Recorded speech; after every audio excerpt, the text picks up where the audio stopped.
6:30 here on September 10th, 2020. I hereby call this meeting of the Library Board of the City of Apache Junction to order. Would you please rise with me and join me in the Pledge of Allegiance?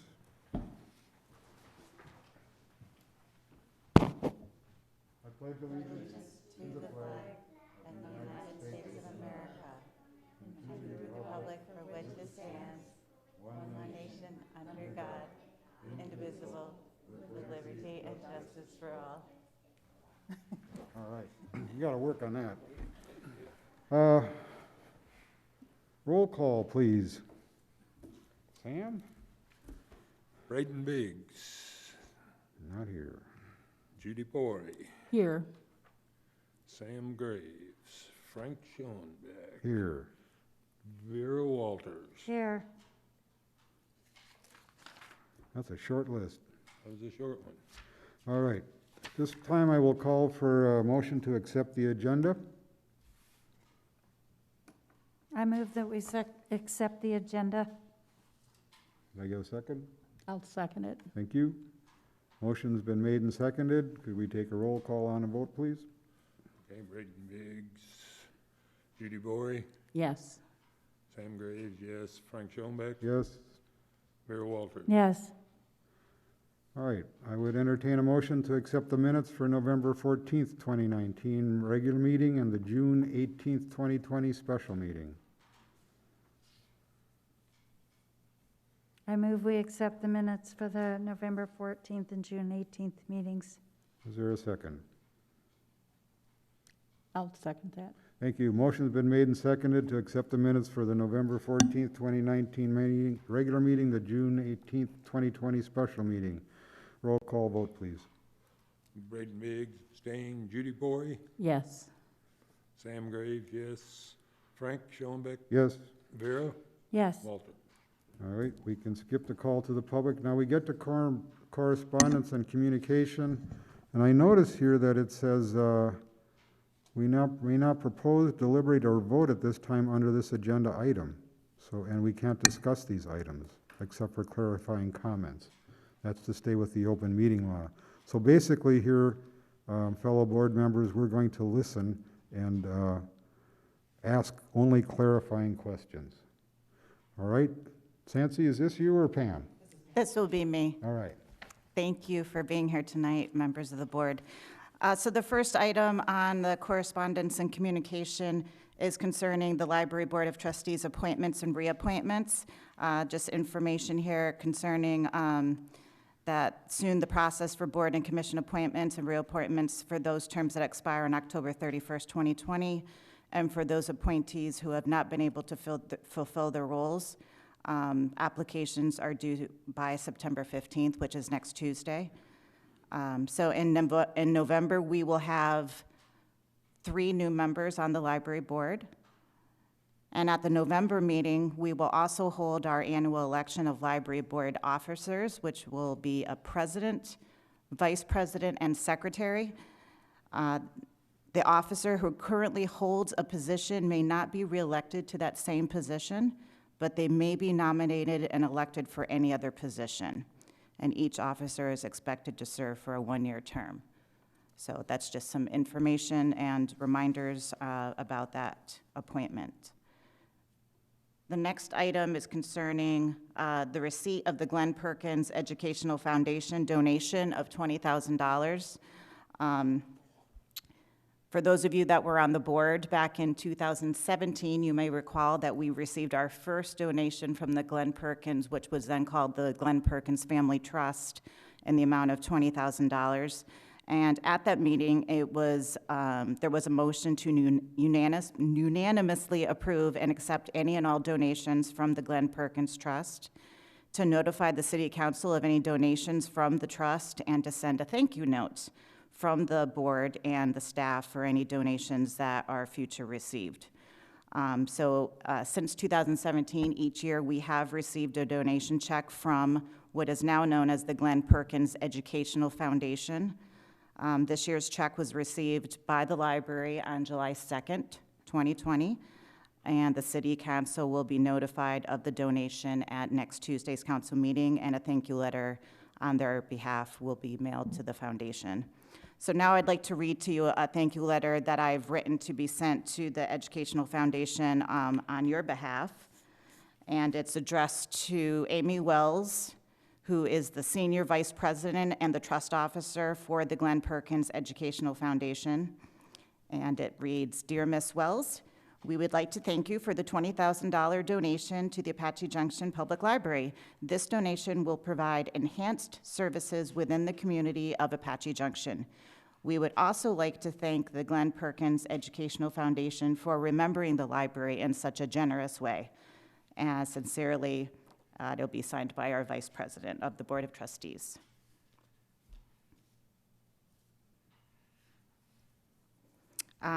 Just to clarify about the donation, the $20,000 comes from a gentleman known as Glenn Perkins, who was, what we understand, a winter visitor to the Apache Junction area in the past. And each year, we will dictate how we feel the money should be used to fulfill future library needs. At this point, I haven't determined how I best feel that will be used at this time due to the circumstances we're in and so forth. So I'm going to put that money to the side for right now, and at a future board meeting, I'll be bringing up some ideas of how the monies would be best spent. We'd make that an agenda item then? Yes. Okay, And that's it. moving right along to the librarian's report. Okay. Okay, Pam, you're on. I'm on. At the last meeting, we spoke about the going fine-free, and that did take place on August 3rd, was our first day of not charging any overdue fines, and also eliminating fines from current library accounts for all patrons that are Apache Junction card holders. So the response from the public has been very appreciative and very positive. We've received some of our lost items from long ago. I actually was at the service desk a couple days ago, and a book was returned from that had been lost in 2018. So we are having some of those items getting returned, so the word is getting out, and as I expect that we're going to continue to get those lost items back as more people learn about the fine-free.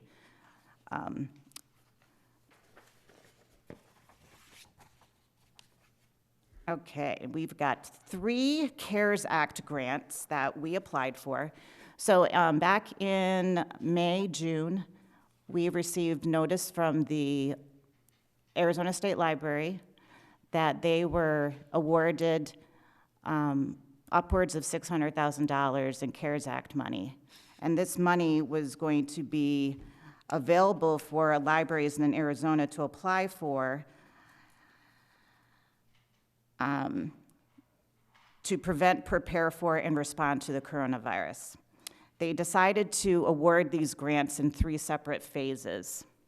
The first phase they called the Express phase, and the Express phase had some different options.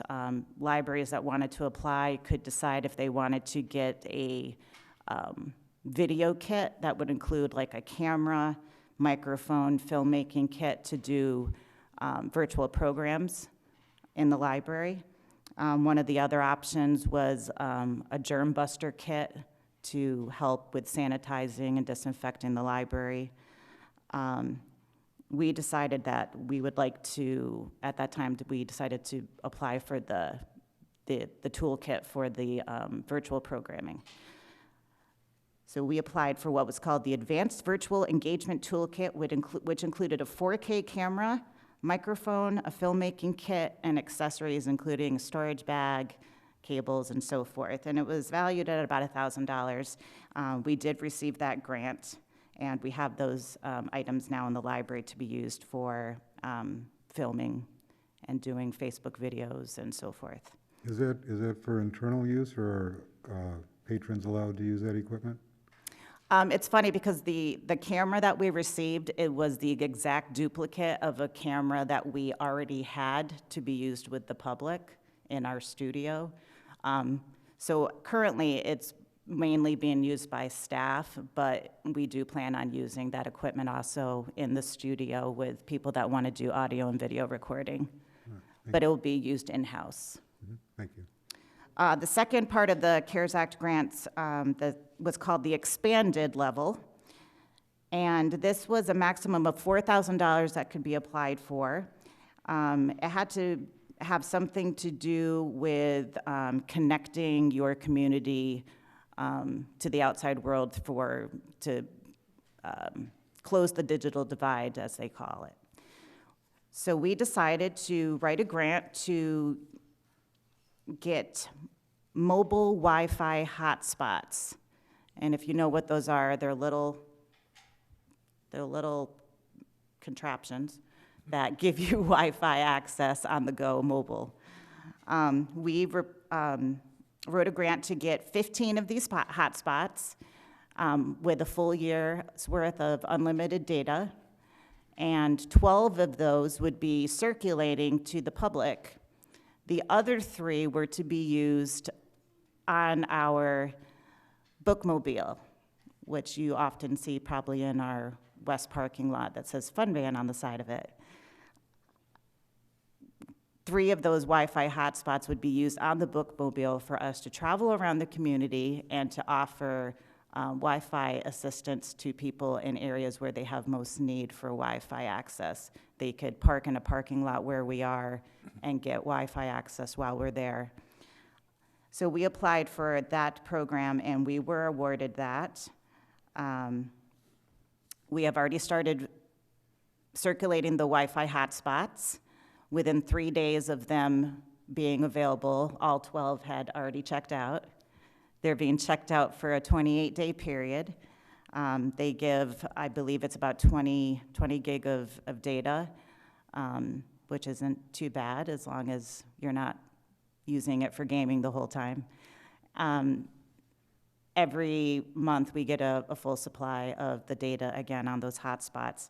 The nice thing about the hotspots is that if for some reason they're not returned, we're able to control the hotspot so we can turn off the service. That way we're not paying for it past the due date of when it's due. So we just, like I said, just started circulating those. The due dates have not come up yet, so I will have to let you know on how that program continues. Pam, you said 28 days checkout? 28 days, correct, yes. Can I ask a question? Yes. What kind of patron is signing it out? People who don't have Wi-Fi in their home or going on a trip and don't have Wi-Fi? It could be a variety of those things. It's not a question that we ask, but I'm assuming that it's going to be people that are either someplace where they can't get good access or they can't get any access due to not being able to afford it. I know the school system is currently lending out hotspots to the students at Apache Junction Unified School District for those kids that don't have it. So it could be for some kids that might need an extra hotspot for that. It's not any data that we're actually collecting. We're just having them give us their some of their personal information to check it out like we would normally do with a library checkout of a book or a DVD. And did the patrons learn about this service through Facebook or through the website? Both, yes. As soon as they were ready to be checked out, we immediately posted that what day they would be available on both Facebook and Twitter and the website, and the word got around. I guess. That's great. Yeah, it's really cool. We are starting our bookmobile actually next week. We are going to be, each week next week, we'll be going to a different part of town. We've had several churches and city parks graciously allow us to park the bookmobile on their property for us a couple hours on some Tuesday mornings for the rest of this month. So we'll be starting to provide the Wi-Fi service. We're going to also be bringing some books with us, some library card applications so people can actually sign up for cards while they're at the bookmobile. We can tell them about other services we have. And we hope in the future to even expand that bookmobile service and to at some point be able to do more like technology demonstrations, maybe one-on-one technology help. But we're going to wait on that until it's more readily known that we're out and about, and we hope to get like a consistent schedule where people will know where we are on any given month. So we're going to try some different spots and see how it goes, and hopefully the word gets out and we get people there that need our services and get library cards. Pam, do you need more locations? I'm sorry? Do you need locations? We always need locations because we're not sure exactly how successful some of the locations are going to be. And the city parks were very generous to let us park there, but most of those already have Wi-Fi. So on those occasions, we're going to use that opportunity to hopefully just make it known that we're starting to be out and about and to connect with people and to hopefully sign up people for library cards on those days. Yeah, well, Mountain View Lutheran Church has a large parking lot, and it's out on the East Valley, Goldfield Road and Old West Highway. Oh, okay. And we'd be glad to host that. Oh, thank you. Yeah, no problem Very good. whatsoever. Did you write that down, Sancy? Mountain View Lutheran Mountain Church. View Lutheran. Now, there's also one in Awatuki, so it's Apache Junction, Mountain View Lutheran Church. Okay. We've had some of our stuff go there. But yeah, we've got a big parking lot, and we could host a bookmobile almost Oh, great. anytime. All right. Yeah, we'll get in touch. Okay, so that was the second round of CARES grants from the State Library. The third one is called the supplemental CARES grants. These could be projects that valued up to $10,000. They had a lot of different criteria that you were allowed to choose from in terms of applying. We decided to once again apply for technology to help fill in some of our digital infrastructure gaps. If you've been to the library recently, you know we have our drive-up window, which has been wildly successful. It now has new technology where when you pull up to the window, you are prompted to press a doorbell button next to the window. And what that does is it sends a ringtone, a doorbell, to a mobile phone that's inside the staff area in the library. So what that does is it allows staff members to actually be working at their desk or working in another part of the library. They have the phone with them, the doorbell goes off, they know somebody's at the window and needs assistance. The only problem with that was that in some areas of our building, we didn't have the digital infrastructure we needed to have consistent Wi-Fi signal. So we needed to get some Wi-Fi access points in certain parts of the building and certain parts of the staff area. And since the coronavirus, it's also been very popular for a lot of public libraries to offer Wi-Fi access in the parking lots, especially when we were closed. A lot of people needed Wi-Fi access. They couldn't go to coffee shops anymore, to restaurants where there was free Wi-Fi, so a lot of them were parking in parking lots where they could get Wi-Fi access.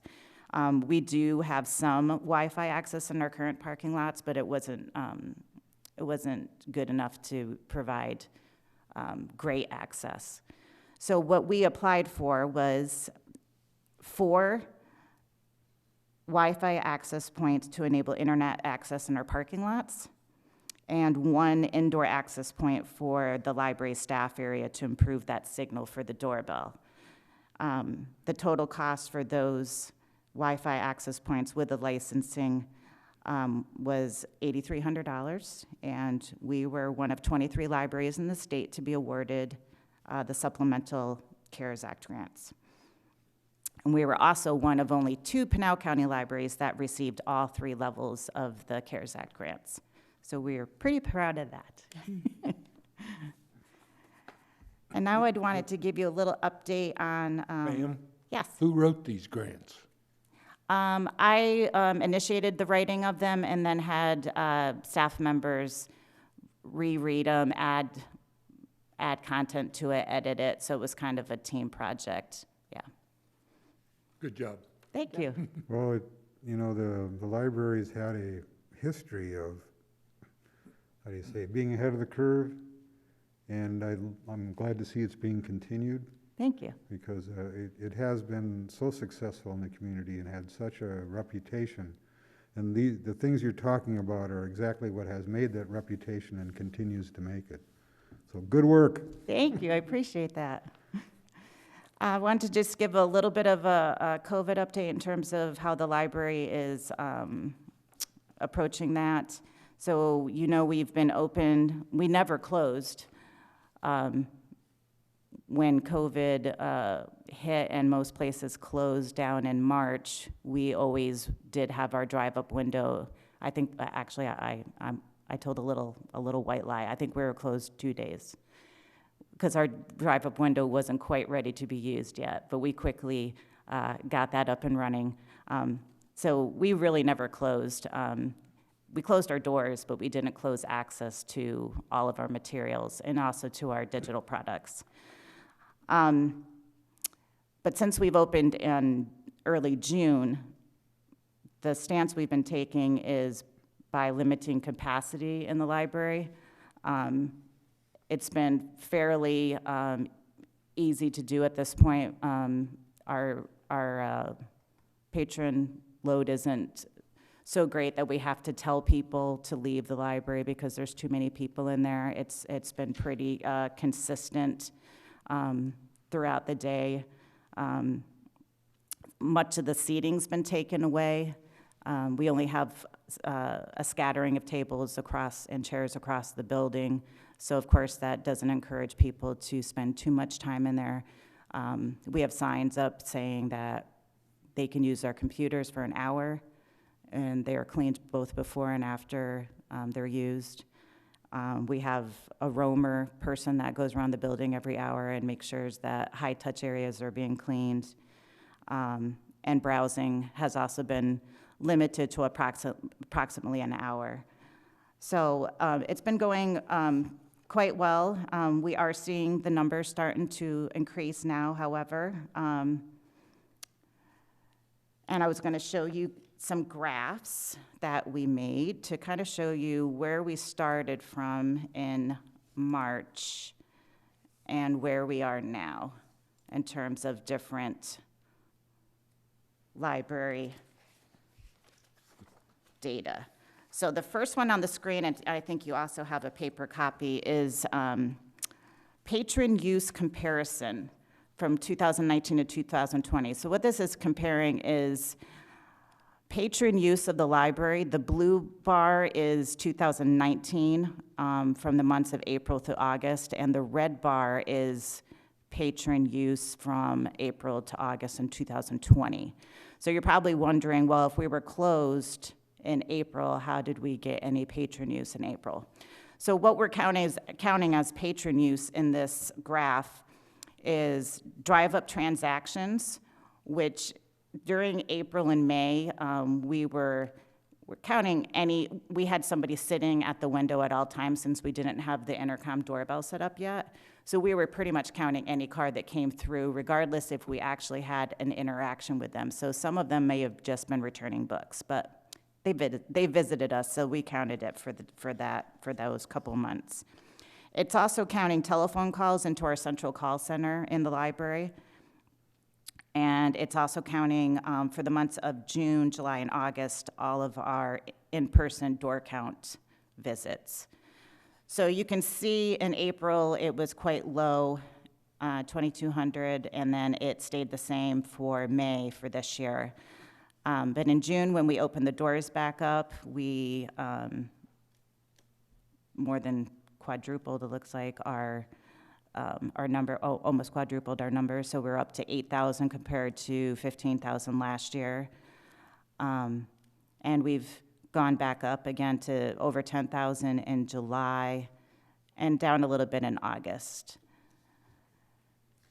which it looks like it's a trend because last year our numbers in July were more than they were in August as well. So July is heavy summer reading program time, so we get a lot of kids and teens in the library at that time for programs and to check out books for summer reading. So that is the patron use. The next one is the drive-up stats. And since we didn't have a drive-up window last year, this is just for 2020. And the numbers, like I pointed out in the last graph, they're a little bit skewed just for the fact that in April and May, we were counting anybody that came through the drive-up. When we got the intercom system installed, and I believe it was mid-June to early July, we then started only counting people that were actually using the window. If you've come through the drive-up, we have 2 bins where you can drop your materials in, and then you can just keep driving through.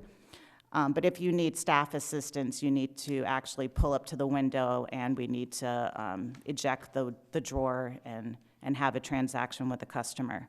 So starting, I believe it was late June, maybe early July, is when we only started counting the people that we were actually using the transaction drawer. So the numbers are showing that they went down, but that's because we were counting less cars that were actually going through the drive-up. So August is still lower, but we've had more people coming into the library physically over the last couple months. So I expect probably for September it might go down a little bit more and then probably level out. The next one is circulation of physical materials. So this is checkout of anything from books, DVDs, anything that you can hold in your hand.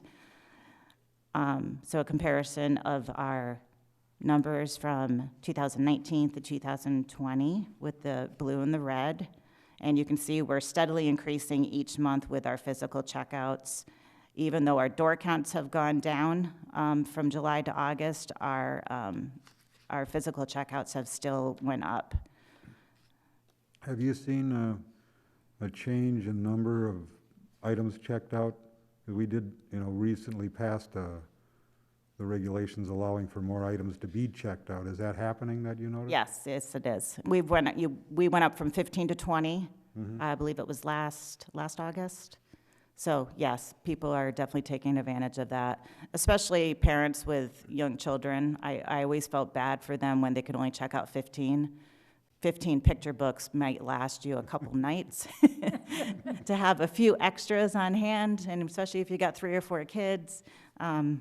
So yeah, I think people are definitely taking advantage of that extra 5 per card. And then the last graph is digital checkouts. So digital checkouts has been really a really big topic right now since most libraries are still closed. The only things, well, some are doing curbside pickup,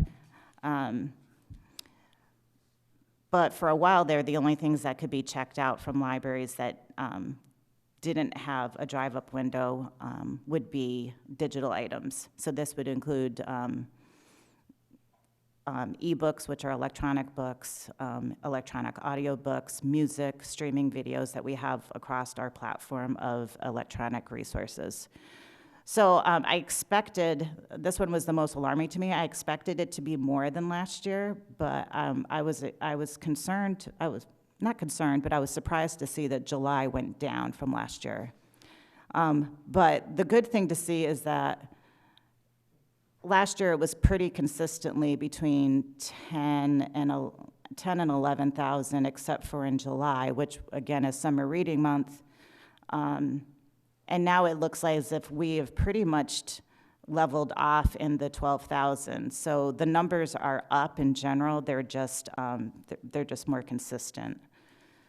So I just think it's always good to look at the data, to look at what's going on, to make the best future decisions on what direction we want to go in and what we want to invest our funds in. I think at the moment we have a very good electronic resource collection. We have the Cloud Library, the Greater Phoenix Digital Library, Hoopla, Freegal. I'm sure I'm forgetting one. Zinnia, RB Digital, which includes Zinnia, which is electronic magazines, which is really cool. So we have a lot of what even the big libraries in Maricopa County have. So I'm glad to see that they're being used, and hopefully more people found out about them because of the fact that they couldn't come into the library to check out materials for a bit.